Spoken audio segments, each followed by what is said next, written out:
Just wanted to say hi to everybody. Please excuse my voice. Seems like I'm getting over a head cold right now. Um, the so like there's a little bit of drainage going on, and so I sound like a frog, like Froggy from the Little Rascals, but that's okay. So please bear with me on that. I want to thank everybody for getting in the chat and saying where you're from. So saying hi to Dr. Reed, Corey Harrison, Zachary Ritchie, Cynthia McBride, Amy Johnson. Thank you so much for putting everything in there. Jan Warren, Stephanie Himmel, we're looking all. Thank you for joining us on this so far. And as you come on board, please put in your name, put in where you're from. And today we have an exciting last part of overlooking the Disciples Next framework. We're going to be focusing on uh, a little bit of prophetic advocacy, but also faith rooted organizing. So faith rooted organizing is the last piece of the framework where we're talking about how do we live into serving from our doorsteps to the ends of the earth. And so we have brought on a special guest, Elizabeth Madeira, who is from Tennessee. Um, she is an organizer for the Southern Christian Coalition. And it's an organization that is a grassroots organization. Um, it's all volunteer, and it's dealing with issues of uh, fighting against how ideology is being used and passed on as Christian theology in politics. And so Elizabeth Madeira has a lot of experience in that. She also, as a former candidate for her district, for her state uh, Congress or her state legislature. And so we are very excited to have her on to kind of talk about her approach to this idea of organizing and spirituality and how it commingles and everything else like that. So Elizabeth, welcome. Hello, thank you so much for having me. It's such an honor to be here and talk with all of the folks here in the chat and the webinar. In the webinar, yeah. So we got people from all over, not just disciples, other people from different denominations, and we're just loving this whole ecumenical conversation on this, in particular in this time and this age where we have gone through a very tumultuous election. Let's say a lot of stratification between families, of supporting different candidates, and utilizing some sort of how would we call it? I guess ideology, propaganda, and just repeating things. And so, how do we as Christians who believe in the gospel of Jesus Christ, caring for the poor, uh, welcoming the immigrants and things of that nature, we need some language, we need some words of wisdom to kind of like how do we go and fight ideology that's promoting Christian nationalism and seems like marginalizing more people and othering more people. So, so glad that you are here. Um, Before we get kicked off, why don't you tell us a little bit more about yourself from your words?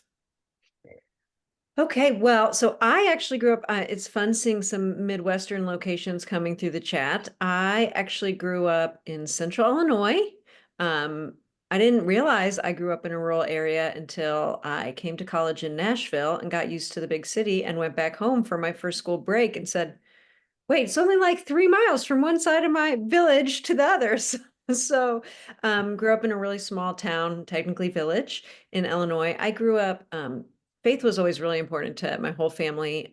Had, I guess, what you could possibly consider a conversion slash born again experience, but I was probably 4 or 5.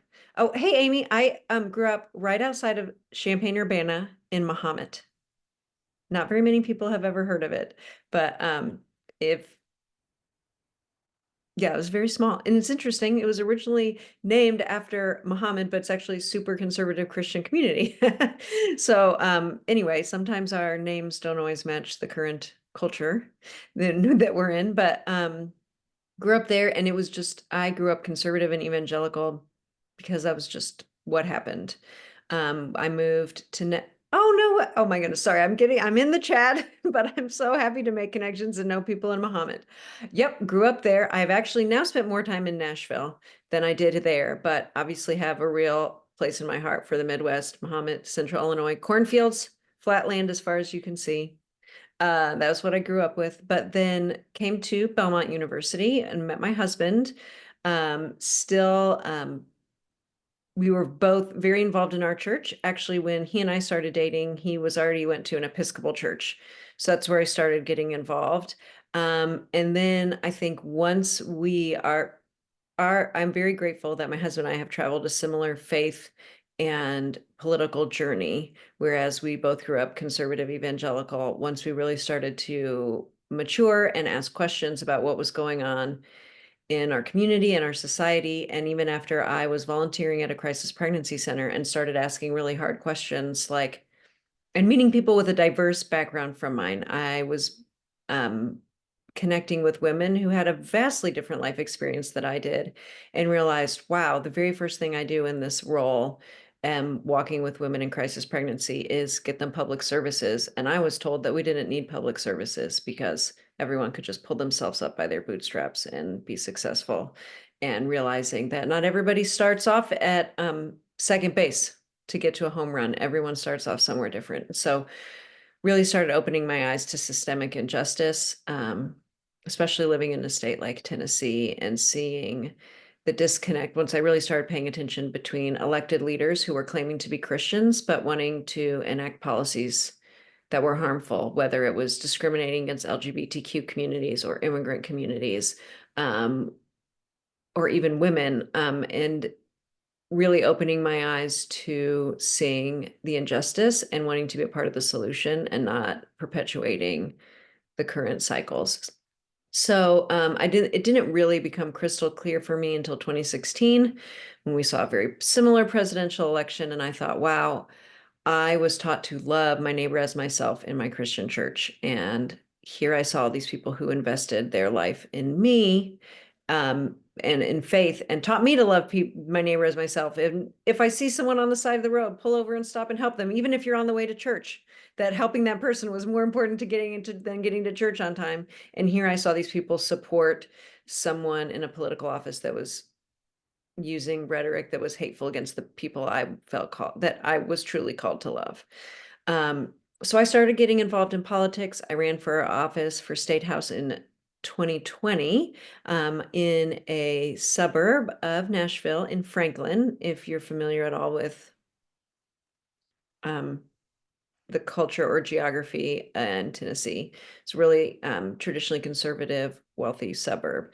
And I really, even though I was told I wouldn't win the state house seat, running as a Democrat, I really believed that it was important for the community to see a mom, a normal person, a Christian, because at the time I was a Sunday school director for our church, running with progressive values, calling for us to expand Medicaid, to support our public schools because they're most equitable things in our communities, or they should be. And I did lose, but I just really, after that, I really just believed in getting that message out to people that it is our faith, if we claim to be Christians, it's our Christian faith that compels us to love and serve others.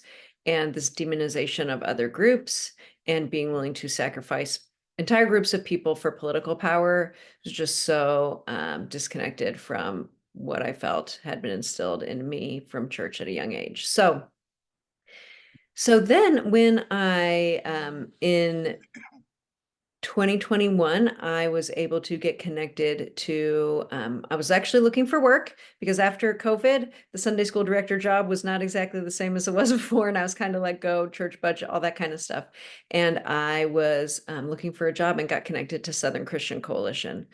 And I will attempt to make a long story short, but it was started long before I joined in 2017 with a group of pastors and Christians who, at the time, there were a lot of states who were wanting to not welcome any refugees to their states. And this group of Christians and pastors said, hold up, if our governor is claiming to be a Christian, we need to remind him that we are to welcome the immigrant and refugee. And so they started a petition, they delivered it to the governor, they got a lot of media attention and thought, okay, we need more Christians and pastors countering the hateful Christian nationalist messaging and more Christian faith leaders calling for justice, calling for equity, calling for policy that loves their neighbor. And from there, they've done advocacy around Medicaid expansion, calling for common sense gun safety legislation, policy that it's a lot of, in a state like Tennessee, speaking against harmful policy. And so I am really honored to work with Wesley King, who is a Disciples pastor here in Nashville, and dozens of pastors across the state.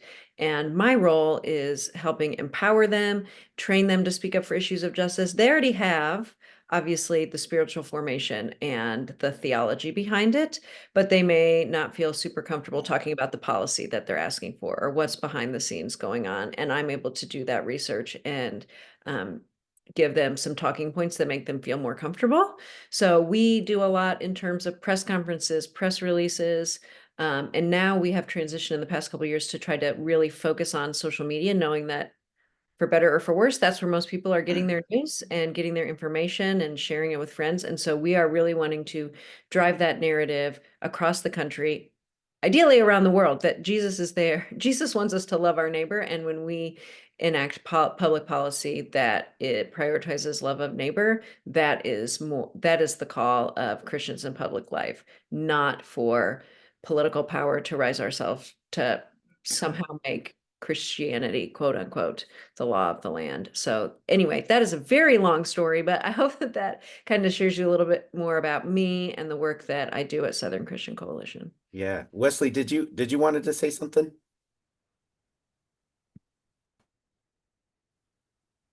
No, sorry, I must have done that on accident. Oh, okay. I didn't know whether you wanted to say something like your experience with Elizabeth on this.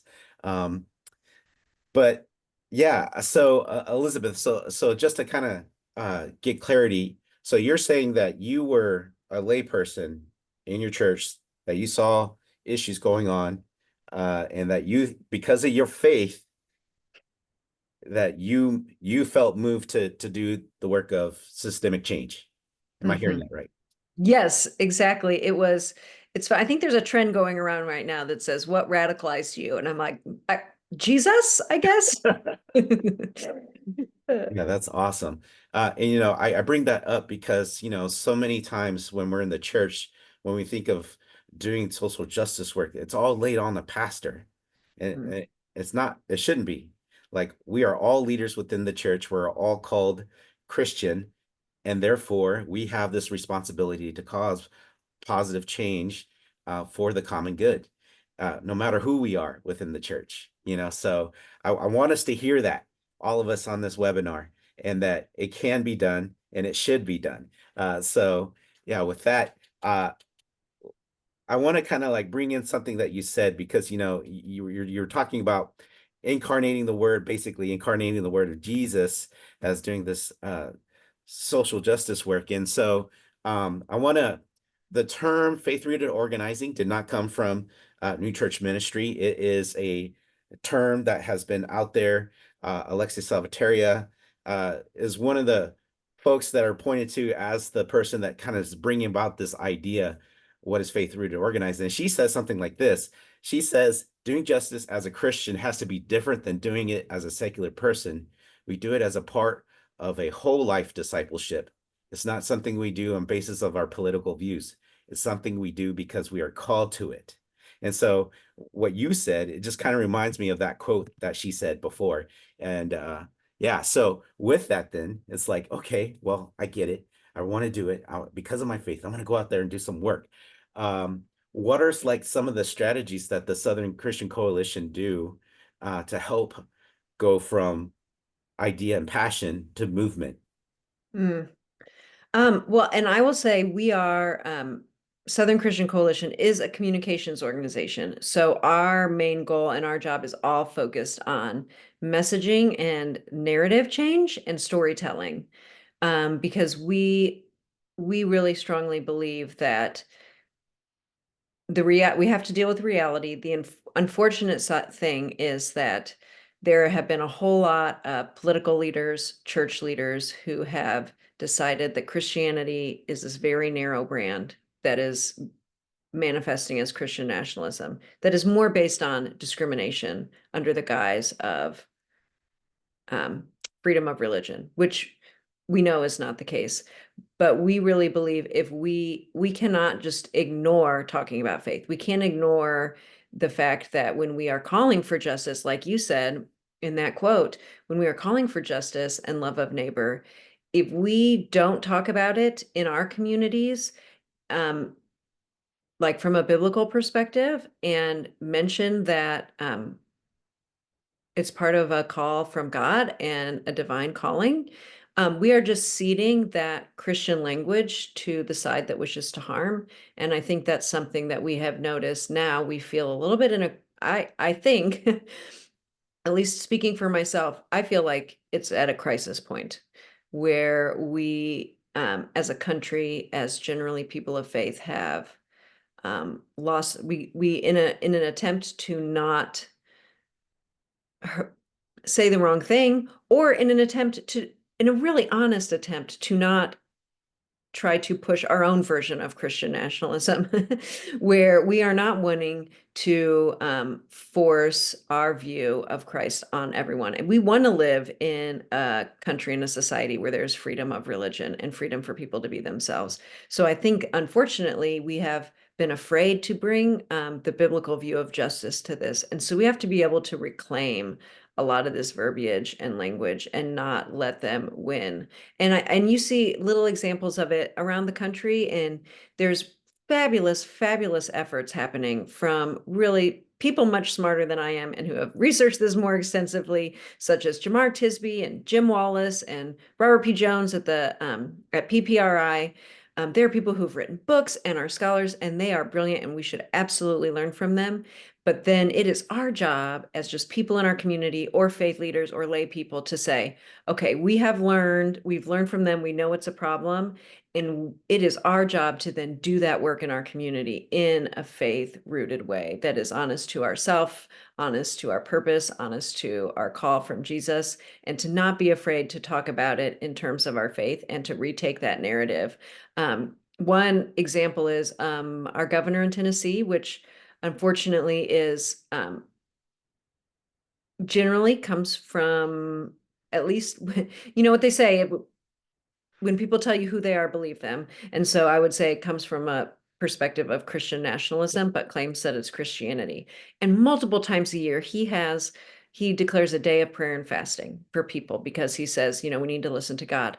Well, Tennessee has one of the highest rates of children in poverty and hungry children in hunger who do not have enough food every day. Yet here we are asking Tennesseans to fast, which feels so disconnected from the reality of what's on the ground. And so we, as a coalition of pastors, will put out a press statement, a video that just quotes the Bible and says, if we were really focusing on prayer and fasting, that can be complicated. I don't want to get into denominational ideas about fasting or anything like that. But if we're really doing that, we would be bringing about justice, right? If we look and we see, for example, Wes and I have been talking about this idea in a lot of right-wing spheres. They're talking about revival, but what their version of, they are like having, inviting Donald Trump Jr. and Michael Flynn to speak at these events that are called Christian revivals, but are actually just political propaganda rallies. And people feel like they're, in this version, their revival is just voting for people who will keep abortion illegal or discriminate against certain communities.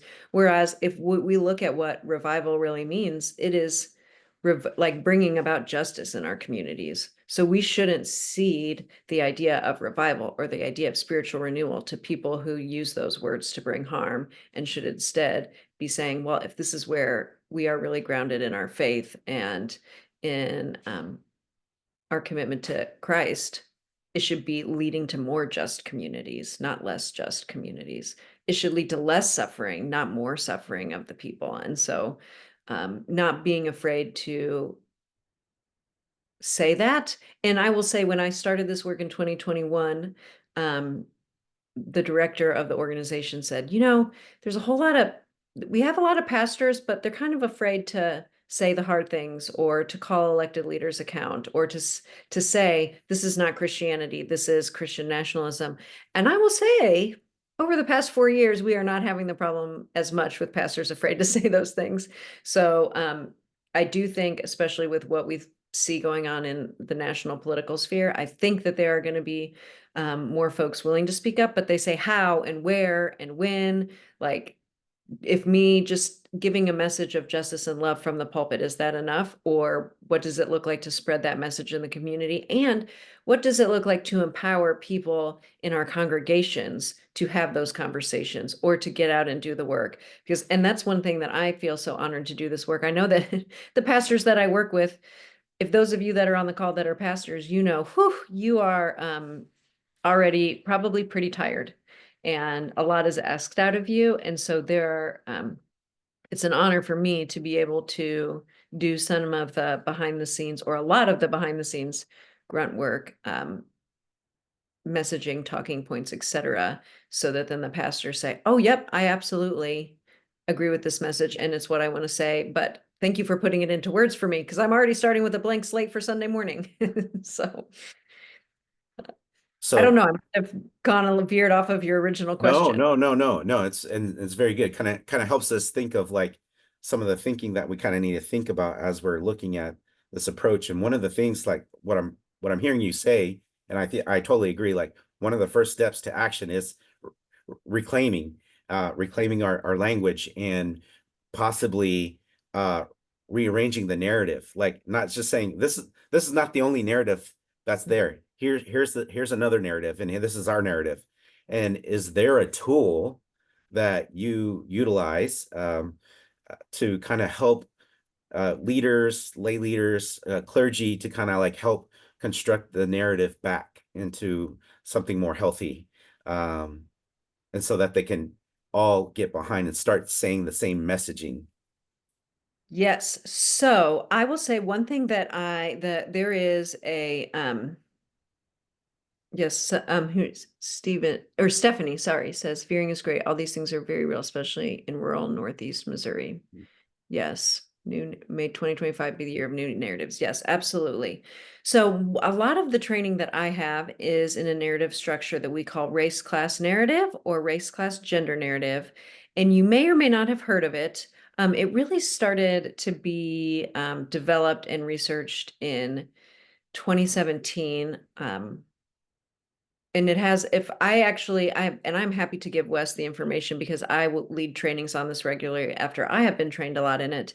And a really big thing that I think we neglect is sometimes when we're thinking about messaging, um, we tend to accidentally want to over-explain and give a lot of facts and data, and instead of appealing to people's emotions and their values. And that's where we need to start with people, because the reality is, if you go out and talk to most Americans and you were to make a value statement like, I'll talk about public education. I have kids in the public schools, so that's important to me. But if we were to go out and say every child deserves a high quality public education, most people would agree with us. Now we will then veer in how we think we're going to get there. And I think sometimes we accidentally spend too much time in like the nitty gritty of talking about the facts and the details and the data and who gets this wrong, instead of really talking to people with where we start on the same page, which is our values that every child deserves a quality education. And we really, one of the biggest things, and one reason I love race class narrative is it really focuses on values and vision. Like, where do we actually want to be? And this is hard for those of us who want justice and want equity because it has never been realized. And a lot of times messaging that relies on the past that says, oh, there was this day, these days of yore that were so lovely. This sense, like even if things were really hard, even for example, in 2020, COVID, that was a really stressful year for all of us. But there is a way, and people do it, where they use messaging to bring people and to a sense of nostalgia. Oh, we did actually spend a lot of time as a family together. Maybe I missed that time, even though we don't actually want to go back to that. But if you are focusing people on the past, people can at least remember it. They have something to draw back. When we are talking about the future and wanting a just and equitable future, we really have to paint a picture for people and not just use words like justice and love and equity. We have to paint a picture for people that says where every child can go to their neighborhood public school and trust that it is that trust it's a high quality education. Or we all deserve a future where we can go to the doctor and we don't have to worry about going bankrupt. We don't have to worry that we're not going to be able to pay our medical bills, and we can also trust our doctor. We have to give it in those specifics to people. So that is part of the race class narrative structure. And then we have to let people know what is getting in the way of that. And generally it is there. It is important to point out who it is.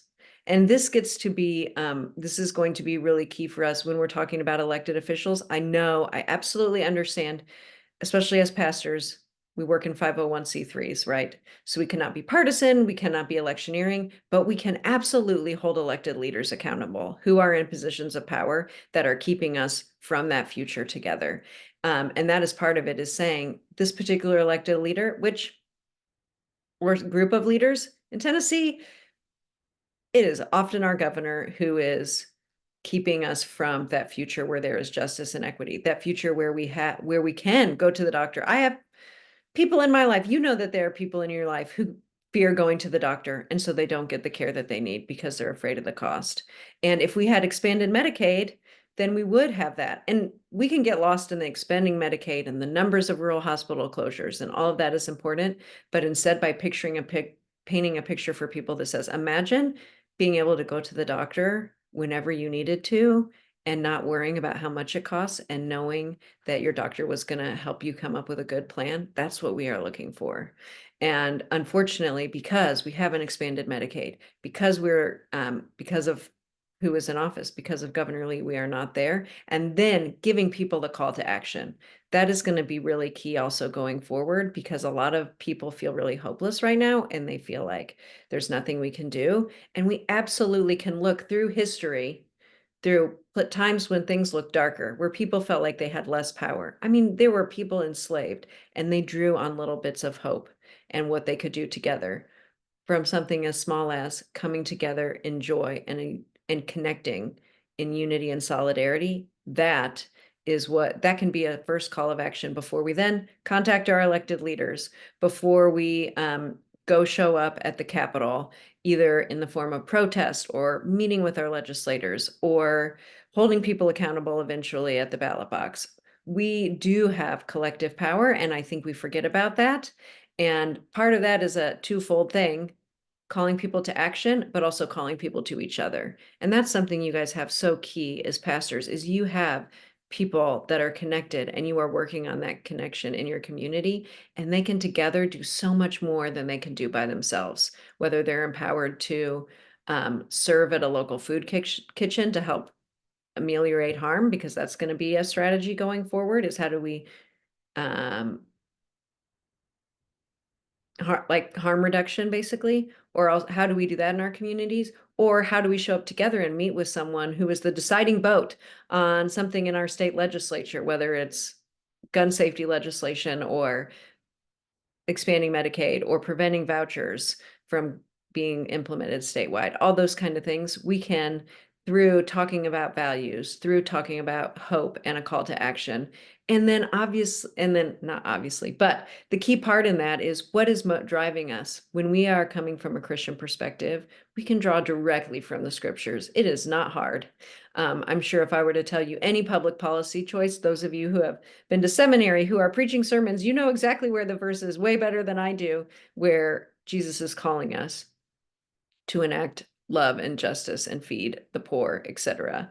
And so adding that in there, along with giving people steps of action, even if it's really, really small, can all come together. And that it's called race class narrative, and me talking about it a little here probably feels really nebulous and strange, but it is a really effective method of mobilizing people so they don't feel like there's nothing they can do. And also even for persuading people, because they think, wait a minute, I do also want schools for all children, and we can bring people with us. Yeah. So when you train people in the race class narrative, is it Is it like a 2-day event, 3-day event?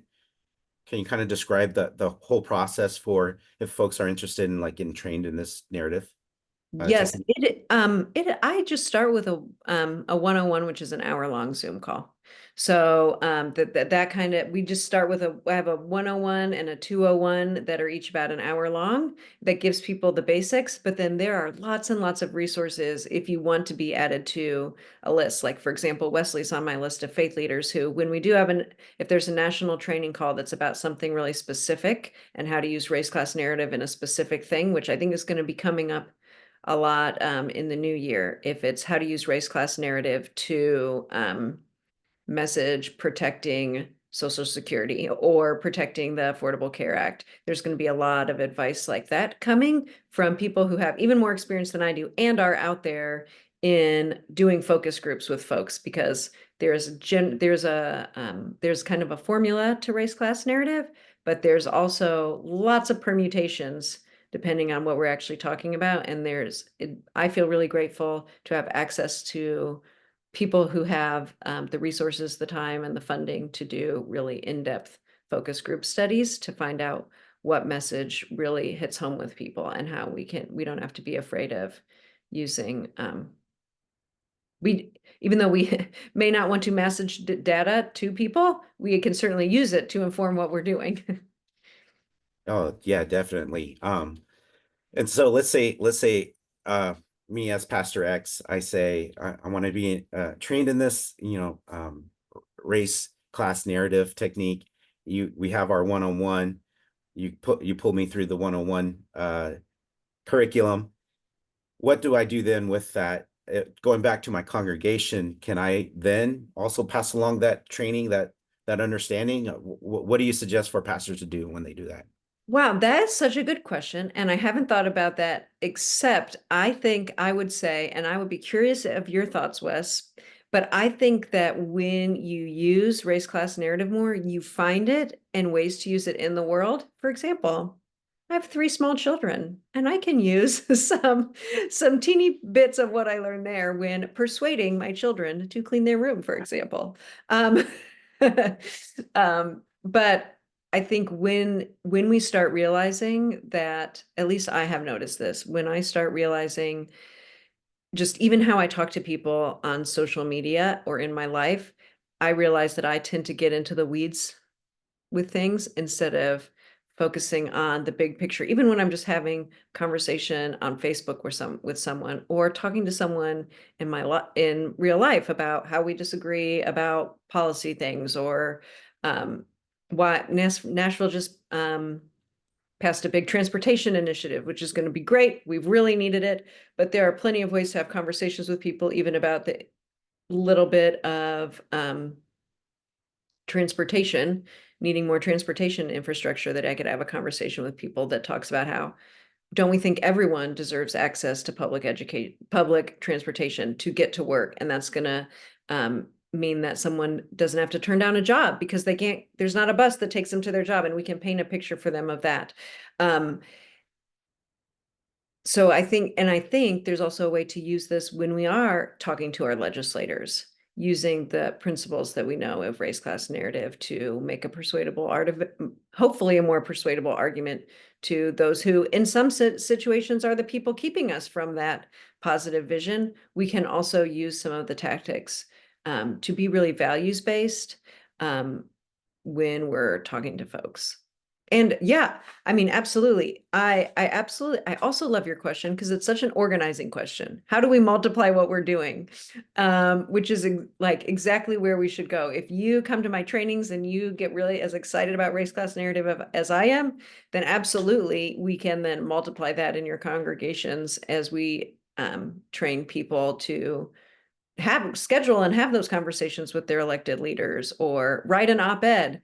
I mean, that's such a generally a lost art, but there are still people reading their news online and telling a story using race class narrative as a tool, like as a framework for embedding our personal stories, because you and I know stories change people, right? I may leave my Sunday morning service and kind of forget any of the scripture that was used, or maybe even a lot of the point of the sermon, but I'm probably going to remember the anecdotes that was used by the pastor. And so we can absolutely and should embed storytelling into all the messaging that we do. So, Yeah, so okay, so just to kind of like overview for the folks that are listening. So when we're understanding this race class narrative, it seems like first thing that we want to do, we want to open up with different kinds of shared values that we have. You know, mhm, uh, in Tennessee, you said yourself was like this idea of food security for all children, right? mhm, And you know, you were kind of like scoffing at the governor of saying, well, let's fast and pray, sort of thing, even though we're talking about food security for children, and right. and then that leads to number two, like talking about who are the antagonists and Mhm, protagonists in these stories, right? And what are their motivations for doing what they're doing?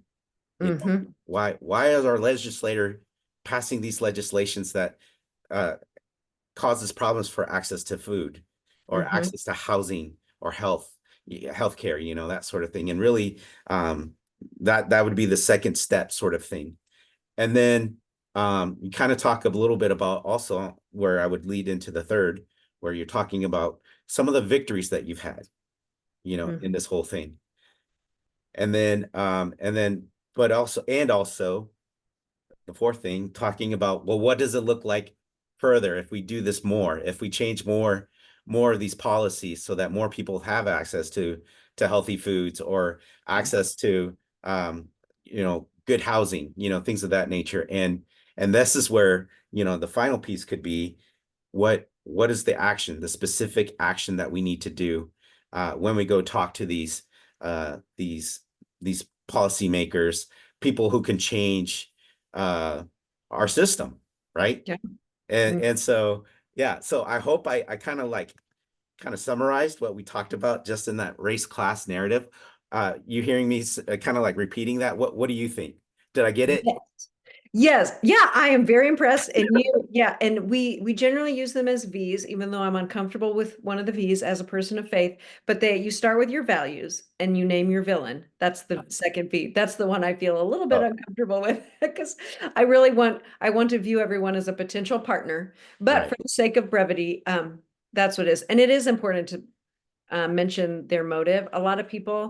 Assume a lot of people who really pay attention to policy work assume that the general public knows the motivations of most elected leaders are money and power, but we need to remind people that that is often what keeps us from a shared collective future Mm, vision together is the money and power of big corporations, lobbyists, et cetera. Pointing that out for people can clarify some things, but then absolutely any possible victory that we've had or future vision, um, those parts are key. You may want to do a vision, you may want to share a past victory, you can do both, and absolutely then a call to action so that people don't look at like hear what you're saying and then say, okay, well, but what do I do? There's just this villain in the way. What do I do? How do we get to that? You yeah. have to give folks something to do, and it can be um, real small. And as organizing the ladder of engagement, right? The first step is, hey, share our message. Or you use this really easy tool where you just push one button and there's already a petition that goes off to the governor. That's real easy, compared to a really hard step where eventually someone is not just meeting with a legislator, but maybe deciding to run for office themselves or deciding to get involved long term in advocacy work or starting their own advocacy group.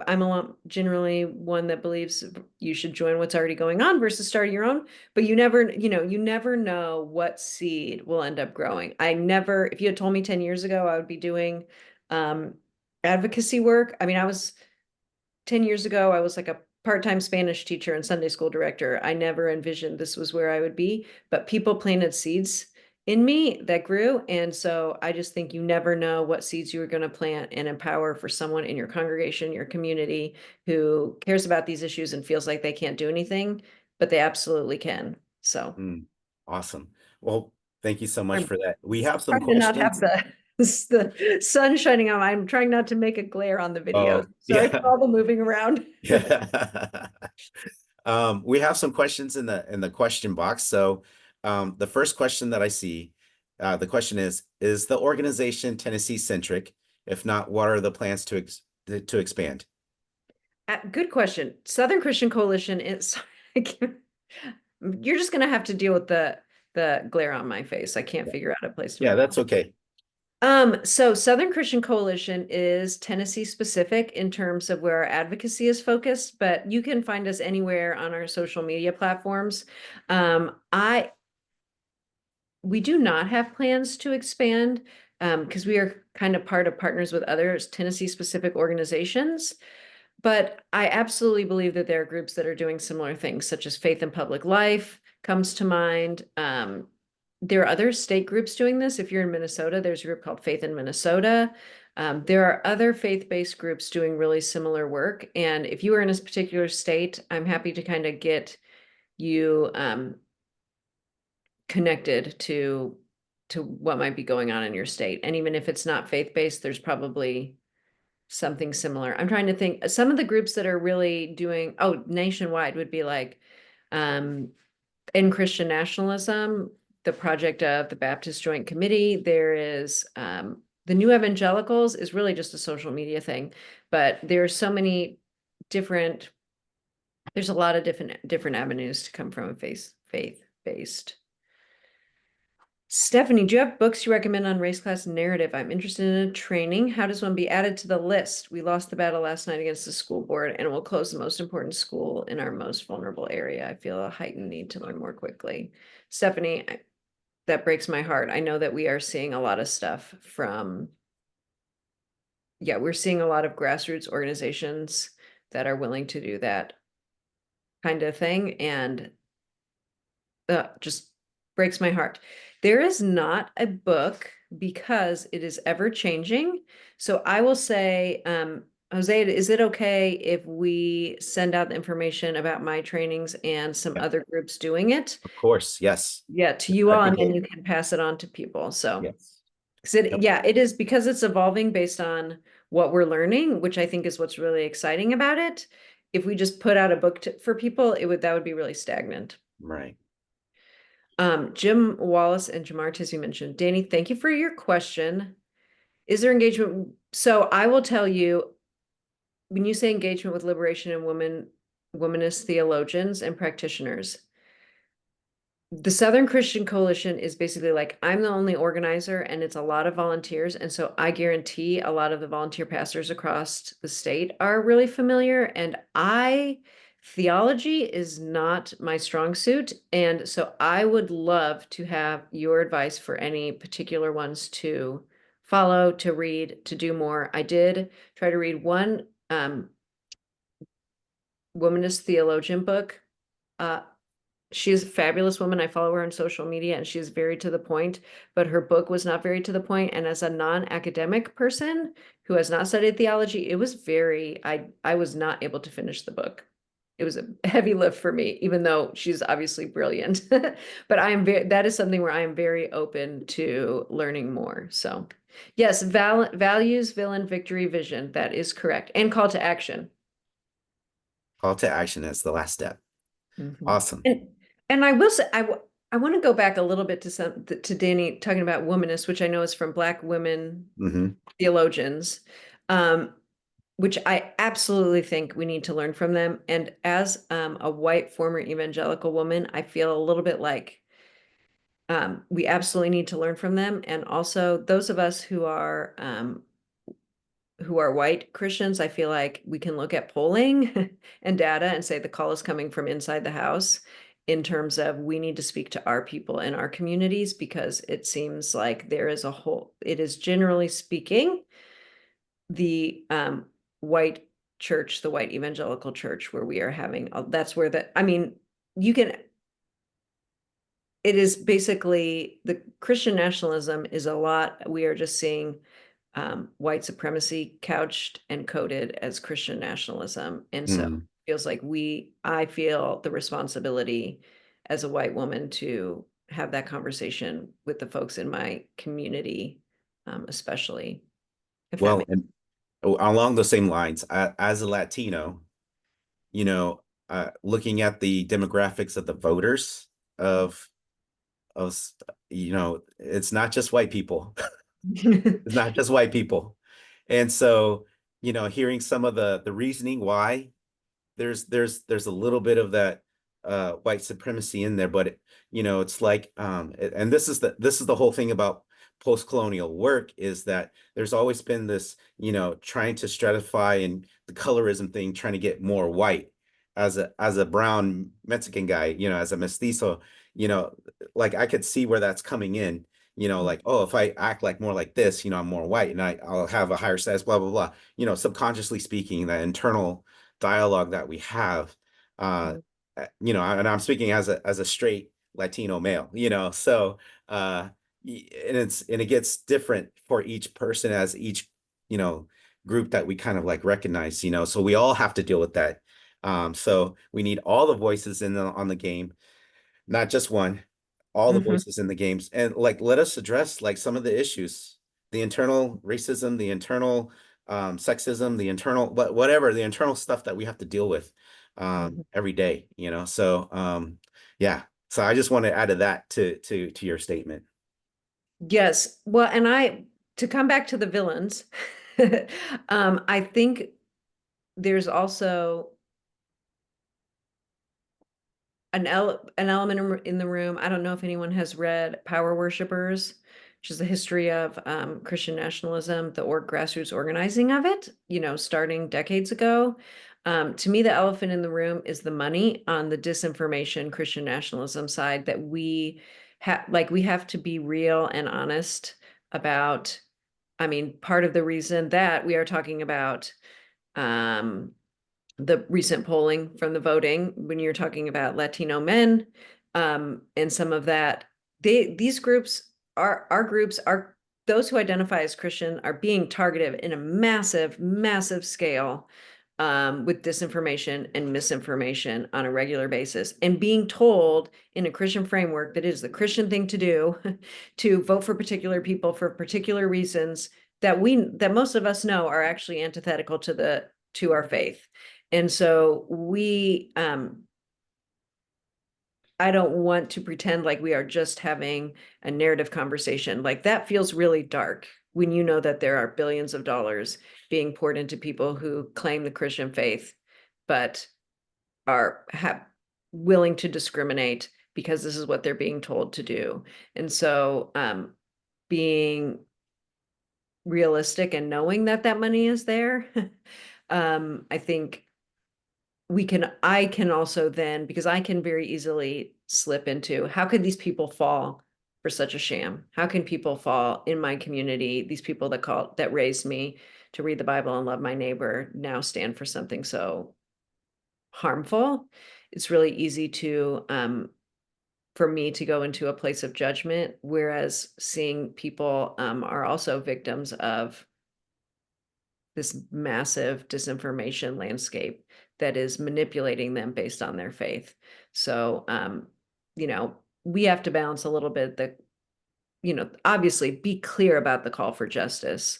Um, absolutely. But also be careful that the villain that you're naming is the actual villain and not the people in the community that we want to say, hey, we want to offer you a different narrative. Those people are not the villain. It is those at the top who are spending the billions of dollars, who are investing in the disinformation and investing in like massive amounts of lobbying to pass harmful policy to continue with that worsens climate change, et cetera. It is not our neighbors. Yeah. Yeah. Because, I like the way that you said that, because, the people that I know, I grew up in rural Missouri, like Sedalia, Missouri, small town, home of the state fair, that sort of thing. And I have a lot of classmates that I grew up with. And, looking at some of the rhetoric that they're speaking, it's like, it's like, I know that they care about their community. Hmm. I'm giving them the benefit of the doubt that's their understanding, and that they haven't had a real good conversation with someone to help them see the shifting of narrative, the different narrative, and Mhm. that, they're not the enemy, they're not the villain. Mhm. They're I wouldn't say victim, but they're susceptible to the powers Yes. and Yeah. principalities that are the villain, right? Mm. And so yeah, so I hope we can kind of keep that in check as we explore this racial class narrative technique method to help us shift the narrative and to help us be called into action to do the work for the common good. Mhm. Let's see, other foundations, church narrative. Oh, okay. Yeah. Yeah. So I'm glad. Thank you, Stephanie, for bringing this up. So we also in the disciples, we are also trying to deal with this in our way with the church narrative project. So Dr. Hooker says the people aren't the problem is the problem. And Mm. the method that the church narrative project uses is the community transformational community conferencing. That's what it's called, transformative community conferencing. And that's another tool in the toolbox to help us change the Mhm. narrative and be mobilized for the common good. Um, so we're just trying to, and this is all about faith-rooted organizing. It's like building up our toolboxes so that we can go out and to really serve from our doorsteps to the ends of the earth. That's what we're trying to do as a church. When I say the church, I mean the Christian Church Disciples of Christ, and also the all other denominations that we align with, our ecumenical partners. So, any last words, Elizabeth, as we move out of this? If people want to connect with you, what's a website, what's a email address that they can contact you on? Yes, Wes, if you want to put in the chat my email address, just it's real simple, elizabeth@southernchristians.org. Happy to put you on a list and get you connected. Yes, we do have the website. You can sign up on the website, but you'll just go to you'll go to our like big list of supporters versus the list of those that are super connected as faith leaders and pastors. I love Amy's up above said, anti-immigrant does not equal more American.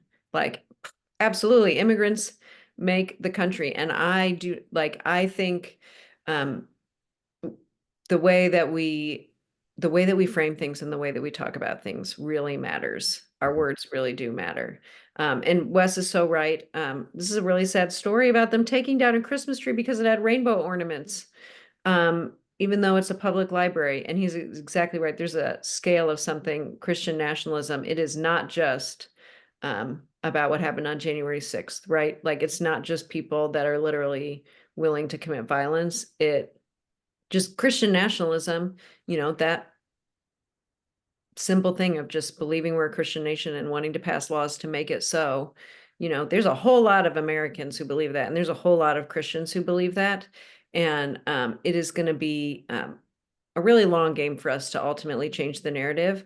But I think one thing that, and I talk to Wes about this and our pastors all the time, is you cannot, when you are doing this kind of work in this kind of environment, you cannot define your wins as we win the narrative. There are no more Christian nationalists in America. Yeah, we have reached the epitome of justice and equity in our society. If we make that our goal, we are going to be constantly disappointed. If we make our goal getting our narrative heard, changing one heart, helping one group of people or one specific family in our community from whatever harmful policy, if we are mitigating harm for that family, if we are empowering one small group of 5 people who are starting a justice ministry in our church, those are wins. And we have to celebrate each of them because that is what's going to sustain us going forward.